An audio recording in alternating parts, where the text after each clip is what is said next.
Ny seha-panabeazana kosa no nakatonatsika ny vavoary amin'ity takariva ity nafapo ny voka-panadinana ho an'ny taom-pianarana Lasindra teo anivon'ny lycée privé Archange Tsitsiada na Noisy teny mbola mitohy kosa nefa ny fisoratana anarana ho an'ny taom-pianarana vaovao 13 14 raha ny fanazavan'ny Taleny sekoly.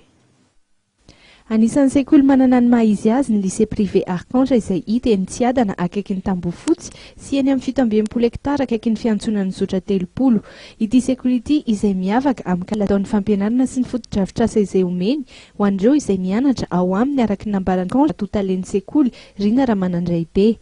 Ny sekoly privé Archange à Tsiadana 67 dia sekoly tsy manavaka finoana zahay, efa nisy nandritry ny 5 taona ary manana ny kilasy rehetra. Jardin d'enfants mandreny ankizy 3 taona hatramin'ny classe terminale littéraire sy scientifique. Izay fananana kilasy rehetra zay dia anisan'ny tombony ho ato amin'ny sekoly satria ho an'ny fianakaviana manana mpianatra maromaro dia tsy voatery hitady sekoly hafa ho an'ny kilasy sasany fa afaka mianatra ato amin'ny sekoly daholo ny mpiray tampo rehetra. Eo ihany koa ireo ray aman-dreny misafidy hoe tsy te iovaova sekoly ny mpianatra dia afaka mianatra ato amin'ny sekoly izy mandra-pahazahoany ny diplôme baccalauréat. Maromaro ny zavatra azo atao hoe mampiavaka kely ny sekoly.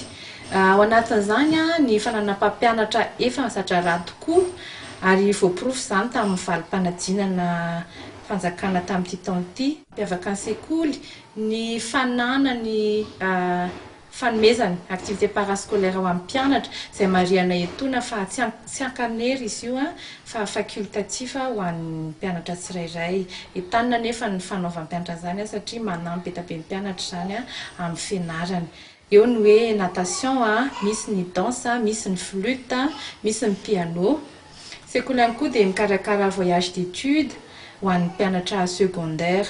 Eo ihany koa ny cantine izay tsinjovana ny ankizy lavitra ka te hisakafo aty am-pianarana tsy afaka mivezivezy, ny saran-dalana moa efa lafo raha teo dia mitsinjo an'izay koa ny sekoly dia manokatra ny cantine ho an'ireo mpianatra ireo amin'ny vidiny mirary dia mirary. Tsy nisy ny fampiakarana na saram-pianarana io na fisoratana anarana ho fitsinjovana manokana ny ray aman-dreny.